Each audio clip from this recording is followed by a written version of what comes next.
and around 2:10 a.m. local time here in Gaza, we were woken up very abruptly by very loud explosions, heavy bombardment, so heavy that our building was violently shaking.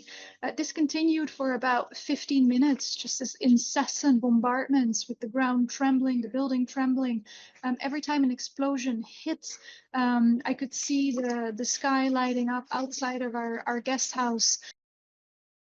And we now know that many bombs have been dropped on tents and structures where families stay, because among the hundreds of people who've reportedly been killed, there's several dozen of children who have been killed and scores more who have been injured. The moment that that first 15-minute intense bombardment subsided, I could hear people outside yelling, screaming for help.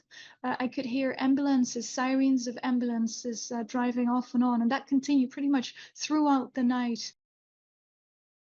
This is an extremely difficult environment to be in, and even more so for children who have been through 15 long months of unprecedented violence already, and who are deeply traumatized and scarred by what they've lived through.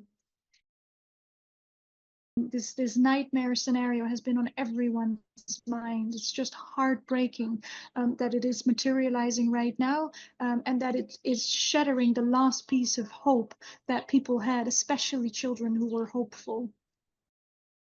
Despite the aid blockade, UNICEF continues to support service provision to children as good as we can with the means that we have. We continue to support education and learning centers. We continue mental health and psychosocial activities for children. We will continue with routine immunization until we run out of vaccines. But for the moment, we are unable to move here out of our guest house in Muwasi. It's very clear, very simple, very plain. The ceasefire has to be reinstated immediately, and the blockade on aid supplies must be lifted without delay. Families in Gaza are worn out, not just physically, but also mentally. They've lived through 15 months of unprecedented violence and utter deprivation.